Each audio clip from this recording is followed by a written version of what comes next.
You're about to watch a great interview on TYT Interviews. If you want to watch them live, members are the only ones who get to do that. tytnetwork.com/join. Become a member. Enjoy the interviews as they happen. We've got a really interesting interview for you guys today. It's with Andrew Kabbe. He shot the film Scorched Earth. It's about the Yazidi, but he originally went there with the Shoah Foundation to document the genocide that was happening of the Yazidi. And so he's here with me now. Drew, welcome. Thanks. So there's so much I want to ask about what happened to the Yazidis and what their current situation is. First, let's talk about why you guys went there in the first place. Well, we were there to document the survivors from the ISIS genocide, mainly amongst the Yazidi, but anyone was welcome to speak. We got quite a few interviews, and we were in there when they were just sort of moving into Mosul, so they were recapturing a lot of people who'd been living in basically slave conditions for the last 3 years, 4 years. So what years were that, or what time period? This was almost a year ago, exactly. Okay, so at that point, ISIS is beginning to retreat, and so kind of the good guys are recapturing places like Mosul, right? And that's when you guys come in, and you can talk to the Yazidi because they're now in territory that has been freed from ISIS. Is that right? Yeah. Well, we were in the Kurdish region of Iraq, which was up until we were midsummer. It was a very stable place, and then as they invaded Mosul, it sort of like destabilized for a little bit as like all the rats ran out of the city, kind of a thing. Okay, and what did the Shoah Foundation want to do there? Well, the Shoah Foundation is this wonderful charity where Spielberg set it up in the 90s when he was working on Schindler's List, and I believe he was documenting all the survivors of the Holocaust. And then when they pretty much had got as many as they could from that, they sort of extended the program and went on to just say, look, let's just keep this going and document as many of these. Right, so that we don't forget. Exactly, it's an educational archive. They're setting it up over at USC in the library there, and I don't know when it's due to open, but it's also a resource that's used in schools all over the country. It's an educational program. So before we talk about why ISIS targeted the Yazidis, for the folks who don't know, who are the Yazidis? Okay, the Yazidis is it's sort of I guess, has its roots back in Zoroastrianism. It's an ancient religion. Their calendar goes back about 10,000 years. I'm not sure on the specifics of who and what, but they're a very small minority of Kurds, but all Yazidi are Kurds, but not all Kurds are Yazidi. Right, Kurds are mainly Muslim, and so Yazidis are not Muslim, but they're a small section of the Kurds that live in that area of the world. Right, particularly the Shingal Mountain region. Yeah. Right, ISIS has a lot of folks to fight. Why did they pick on the Yazidis? Well, first of all, they're on the Shingal Mountain, and the Shingal Mountain is the gateway into Syria on the 47 highway, and it's this monolithic mountain that sort of sits by itself right over the Nineveh Plain, which is this ancient strategic plain, and it sort of controls the region. And it's kind of hard to take people back and remember a time where we didn't really know who ISIS was, but when ISIS originally moved in and took Mosul, we knew they weren't great, but we weren't sure what their intentions were. And when they went in and circled the Shingal Mountain, and they had coverage, I believe it was Fox that first aired it, they were airlifting them off the mountain. It was a huge humanitarian crisis. And then what followed was the cartoonish, ridiculous violence that you saw right after that. And that's sort of like the moment that pretty much set off the refugee crisis and revealed like the true nature of what ISIS was. So let's take it one step at a time. Do the Yazidi basically mainly live on Shingal Mountain? Well, no, they're interspersed throughout, but a large portion of them live right there. That's like where they're mostly centered. And ISIS literally surrounded the mountain? Yeah, they did. They came right out of Mosul. They had already invaded into Iraq with Sunni support, and then they moved into the Kurdish region, which the Kurds are a popular target for everyone in the region. And when they went that direction, it was sort of like we're gonna attack the Kurds, and then they surrounded them. And then the Yazidis, I believe, were targeted because, they're the lowest hanging fruit. They're Kurds, which makes them unpopular, but they're also not Muslims. They believe in it's monotheistic, but they have 7 angels that they also are like maybe like angels or saints like you worship to, and one of them's like the peacock angel, and so they were accused of being animist, so they were very low level. But you know, I can't get in and speak for what ISIS was thinking, but it also does seem like, you know, they would take the women and kill all the men, and they have this practice of making wives out of them, but they're not really wives. They're like slaves that get traded around for the sex trade. So that's also really interesting and disturbing. I want to talk about that in a second. Yeah, so I'm agnostic. I grew up in a very secular Muslim family, so we barely ever went to mosque or any of that stuff. So easy for a Turk like me to become agnostic. So to me, it seems preposterous that like Christians with the 3 things, the Holy Ghost, etc., versus the 7 things of the Yazidi, who cares? But for obviously when in the region, that is enormously important, especially if you're doing a holy war, which is what ISIS claimed they were doing. And so I just want the audience to understand when he says when Drew's talking about how low they are, everybody in there, depending on their ethnicity, their particular religion, etc., have a social hierarchy in their mind. And the reason people are against the Kurds is because the Kurds are outliers. They're kind of stuck between the Turks and the Arabs in Iraq, Syria, and all these places. And the Persians, yeah. And the Persians in Iran. And no one wants to give them a state, and so they view the Kurds as a potential hostile force that might take part of their land. I believe the Kurds are the largest ethnic group in the world that doesn't have their own nation. Yes, and so they get hit from all sides, and so the Turks are very wary of them, and so are the Iraqi and the Iranians, etc. And then ISIS comes along out of Raqqa, Syria, that's their capital. They come into Iraq, they take Mosul, then they head over to this mountain, and they think easy target. No, the other Arabs and the Turks aren't going to protect the Yazidi, because they're Kurdish, right? And plus, it's a religion that has no backing in their region, almost, right? They claim to have had, this was the 74th attempted genocide on the Yazidi people. So this isn't a new thing. They're the lowest hanging fruit whenever you want to target a group of people and say it's their fault, let's punish them. They're the easiest ones. And it's that same story all across the world, where the people that want to demagogue and drive fear and hatred pick the people with the least amount of power and pretend they're the real problem. Like they are the ones that caused the problem in the first place. They have all sorts of power. How the hell would the Yazidi have power, right? And here in America, it's the guy who crossed the border without $1 in his pocket. He's the one that's causing all your problems. He doesn't have any power. How the hell would he cause any problems, right? So it's always targeting the weakest, and so they surround the mountain. But then something a little unexpected happened. The world paid attention. So at that moment, I was surprised at how much actually the world focused. Now these days, that focus is gone, right? And we'll talk about that too. Well, I mean, it did take quite a bit of time. I mean, it was a full 7 days before anyone did anything. And this is from day 1 through day 7. There were resources in the region.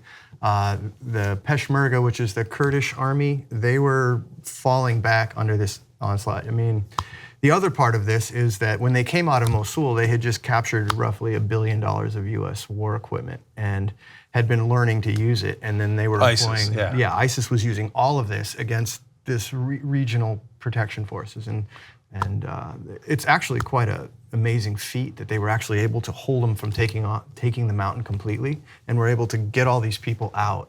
And it's really, and they did it largely with a little help, but not much. And then what happens on day 7 when who came to start airlifting? The French came first, and then we started. I believe it was the 6th where Maliki went out, and then a body came in, which was a new president for the Iraqi Republic. Yeah. And there's differing stories on what was going on politically behind the scenes about who got involved in what, but there's no mistakes about what these guys started doing. But this is the first day. Like on day 1, it's sort of like shocking, like the level of commitment to violence. So what did ISIS do to the Yazidi?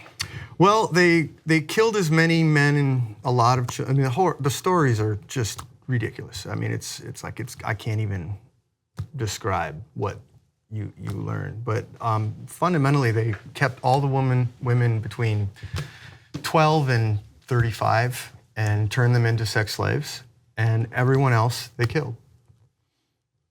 Jesus. So how many Yazidi are there roughly, and what percentage did they kill?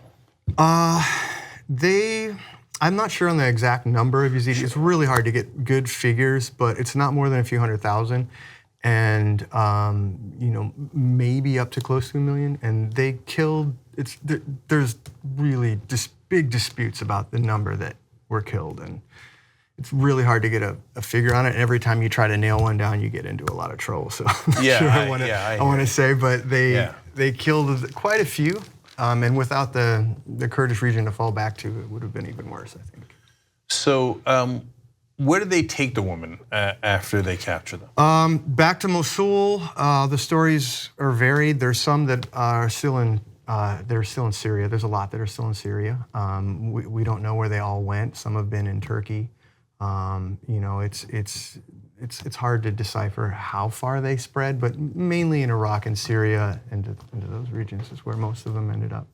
And so originally they started out as sex slaves for ISIS and their soldiers, I presume. Do they then get sold? Yeah, there was a trade in them, and as it got worse for ISIS, they started trading them more rapidly, and the values went up and down. There was a huge black market selling them back to their families, which was a very controversial practice. Yeah, a lot of these women that are in the camps are in a tremendous amount of debt that their family had to take on to buy them back out of slavery.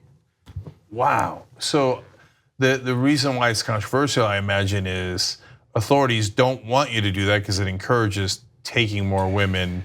Well, the women were gone at this point. They weren't going to be able to take too many more women because they were really up against some stiff opposition once they kind of formed the lines. I think it was more about financing ISIS. They don't. Right. You pay for them, and then you're funding terrorism. Right, and it's easier in principle, but if it's your daughter or wife or aunt who was captured, what wouldn't you do to get them? Yeah, the righteous indignation is kind of hard to. Yeah. No. It's like if it was your family, you would definitely pay to get them out. It's not even arguable. Right. So how did the Yazidis mainly get rescued there? Does ISIS move on at some point because they're taking shelling? Well, rescued or escaped. And this is sort of like the whole point of what I was trying to do with the film that I was making there was that, the stories are amazing for the initial attack and everything else. It's just like the worst of the worst, right, of human nature, of like the dark soul of humanity and all of this crap's going on. But then there's these little stories of just incredible acts of self-sacrifice of people who got people out. And some of them weren't even that good of people. And then something happens and they turn a corner and they're like, you need to go, and maybe they sacrifice their life. And there's a lot of stories of people who made huge sacrifices to get people out. So where did the Yazidi wind up after the whole situation in the mountain is resolved? Yazidi, as in almost everyone, has ended up in Kurdistan. Kurdistan is the northern region of Iraq. It's sort of an autonomous region, and it's also part of Iraq. So it's kind of the population of Kurdistan right now, I believe, is about 5.2 million, and about 1.5 million of them are IDPs and refugees, and that means internal displaced persons. But an internal displaced person, they're actually in Kurdistan, so these aren't really Kurds. And so they're in these refugee camps all over. And if you go up on a mountain at night, it's really amazing because you can just see them, like the old towns, they're like a jumbled mess of lights. But the new cities that they've built for just tent cities, they're just laid out in grids across the desert, and there's tons of them. I think there's like 20 around the region we were in. How long are they going to live in those tent cities? Well, they've been there 4 years. Ever since the area's been seized back, they aren't being repatriated back to their home in the Shingal region. They're all still mainly living in the camps. They're saying it's not secure, but there's a lot of politics going on there right now. So they had homes in the Shingal region. It's all been flattened, yeah. They bulldozed them, they blew them all up. ISIS did? Yes. And then the people fighting against ISIS and dropping bombs, et cetera. Wow, okay, so then they got no homes to go back to? No. So does anyone know what's gonna happen with them? They can't live in tents forever. that's why we're doing this. I mean, there has to be some sort of end game, and the only thing I can think of is education. Education's a powerful tool, and a lot of the kids that were seized were re-educated by ISIS, and they would return them to their homes and they would try to kill their parents. And oh my God! Yeah, it's like this is full on, And so you start seeing how committed ISIS was to education. And you start going, well, why can't we do the same thing? Why can't we just educate people? I mean, this world we live in is so complicated that we need to know more about.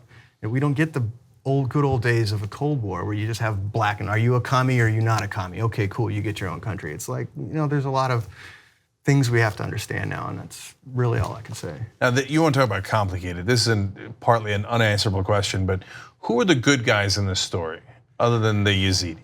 Other than the Yazidi, I'd have to say that the Kurdish people, I mean, the stories of heroism from the Kurds they're the ones who really beat ISIS. It's kind of like the Russians in the World War II beating the Germans. I mean, no one really talks about it, but they're the ones that won the war. And it's sort of the same with the Kurdish people. The Kurdish people beat ISIS, and arguably for their own good, because ISIS was coming for them. Right. But they're the obvious good guy in this story. It gets super complicated because Iraq is fighting against ISIS as well, but they don't like that the Kurds have an autonomous region within Iraq. So they're not, the Kurds' relationship with the rest of Iraq is dicey. Yeah, and aid that's coming in for, like this will tell you what the rest of Iraqi think about the situation. Okay, almost 1.3 million refugees are living in Kurdistan. There's less than 50,000, I think, in the rest of Iraq. We're sending all the money to Baghdad that they're supposed to be sending to Kurdistan, but Baghdad attacked Kurdistan in October when they had the referendum election for independence, and then cut off the borders, and has been starving them. I know they're in really bad need of medical health. It was a really tough winter in the camps this year. So let's talk about that a little bit more, because the Yazidi are mainly now in Kurdistan, and then you talk about, and then you just mentioned there that Iraq attacked that area. Okay, just give me a little bit more on that. Well, they had a referendum for independence. It was just a vote to say, we want to be our own country. We're the Kurds, we've been attacked by everybody. You've tried to wipe us off the face of the earth. The Iraqi government hadn't paid them their fair share from the oil revenue for a long time. And they just said, we want our independence. And this has been too many times now. And I think the last straw was when ISIS took a left turn and went straight into Kurdistan. And they were waiting for support from the Iraqi army, never came. And the clearance to, I think, fight ISIS was a big issue. And I've never been able to get really good answers on what was going on. But that's all that the vote was about. And that's when, but this had been going on the whole summer while we were there. The Hashd al-Shaabi invaded, which is the Iranian militia, Iranian-backed militia, I should say. They were mainly Iraqis, but they attacked the Kirkuk area and took that back, and the Shingal mountain region, and took that back. And took it back for Iraq. From the Kurdish army who had taken it. Right. And the US had stopped the Peshmerga, which was the Kurdish regional army, from advancing further into ISIS territory so that the Iraqis could kind of get it together and do it themselves, because they were afraid of who would control what, not give it back. And just this week, both Iran and Turkey were bombing in Kurdistan. So Iraqi isn't protecting their sovereign territory up there either. Look, there's a lot of people who've been crushed throughout the world and throughout history, but the Kurds have really been battered. Yeah. I mean, almost uniquely battered. And whenever anyone makes a promise to them, they almost always go back on it. The Kurds are used when you need to fight ISIS or you need to fight someone else. And the minute that is over, all promises made to the Kurds are out the door. Yeah, and it's really kind of interesting right now because kind of everybody's pressing on them again, and you have maybe 1.5 million people there, and what if they attack? That's another mass migration of humanity. We're just sending it to EU again. I mean, and look how we deal with migrants here. Imagine those kinds of numbers, and this is where they go to be treated like humans, and. Yeah, when we were all ready to go after ISIS, the Yazidi trapped on the mountain was a compelling storyline. Now that our allies in whether it's Iraq or Turkey attacking Kurdistan, all of a sudden the Yazidi are gone from the national picture, from the news, right. And we never hear about them again. So if ISIS is attacking them, we got to protect the Yazidi. If our allies are attacking them, gone. Well, if they're our allies, you know, I mean, it's all a gray area right now. It's so complicated. Like I said, I don't even have like a good way to advocate. You know, it's like, hey, send money here and it'll help. I mean, it's that bad. Yeah, I do want to talk about the movie before we run out of time. So, what did you in the midst of all that? What did you do with creating a movie? Well, you know, there was I think it's about catharsis for those in the region. They still live in camps. There's been no real like truth and reconciliation that they had in South Africa, you know, and this is what the people wanted. And so we were planning on shooting a movie here. Funny enough about the militias that patrol the border, and we took that money and we, you know, helped them out finishing their film over there, and we sort of, you know, they didn't really have the expertise to do that. And so it's an actual narrative feature film that we shot in a red zone, and I sometimes question the wisdom of that choice. When you guys had to shoot a scene, which is in the trailer, of ISIS coming in, you had the ISIS flag, then you guys realized at some point, they might think this is a real ISIS flag and somebody might bomb us. There were very close calls several times, and in hindsight, I kind of don't want to talk about it too much on camera because you feel kind of stupid. But yeah, I mean, we were in with the Peshmerga. They had given us vehicles to dress up and soldiers to wear the ISIS costumes, and then we were driving around shooting the convoys moving through the desert, and we ran into a Canadian Special Forces team, and it was pretty dicey because they were like, "You guys got to get out of here. This is not a good idea." Well, you're lucky it was Canadian Special Forces. Yeah, we were lucky they didn't shoot us. Yeah, we deserved absolutely. it.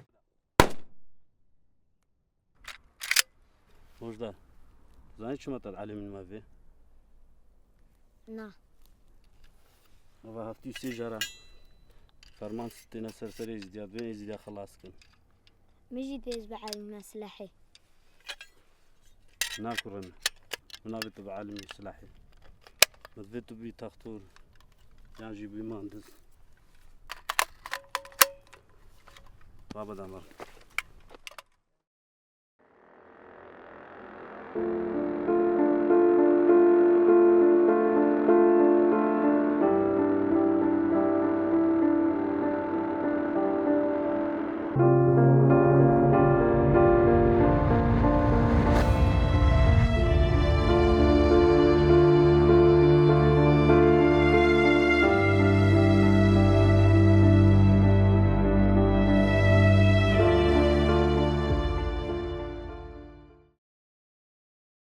All right, Andrew Kabbe, the movie Scorched Earth and Shoah Foundation, amazing work there.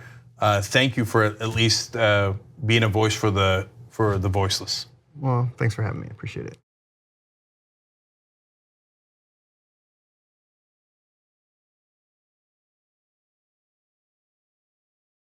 If you like the interview that you just watched, I got great news for you. If you become a Young Turks member, you can watch them live as they happen. Only the members get that. You also get Young Turks live. You also get Aggressive Progressive live and Old School live. Everything is available for the members and commercial free. tytnetwork.com/join.